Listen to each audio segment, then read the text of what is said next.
达芬奇 PR 剪映专业版也可以导入我制作的音效工程文件了。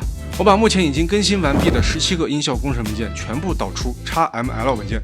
这个视频我以剪映专业版为例，教大家导入 XML 工程文件，非常方便，只需3步。第一步，在剪映专业版这里点击导入工程。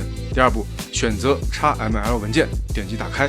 第三步，必然会弹出媒体丢失，没关系，我给大家把原始媒体都准备好了，直接点击链接媒体，选择刚才工程文件所在目录下的原始文件，大功告成。PR 和达芬奇呢，也应该是相同的导入方式。几年前我学音效设计，我在某宝找了一个人给我做了一个短短几十秒的工程文件，收了我200多块钱。现在只需要99元即可拥有我的音效课程、音效库，还赠送我不断更新的工程文件，主打一个便宜好用、快乐学习。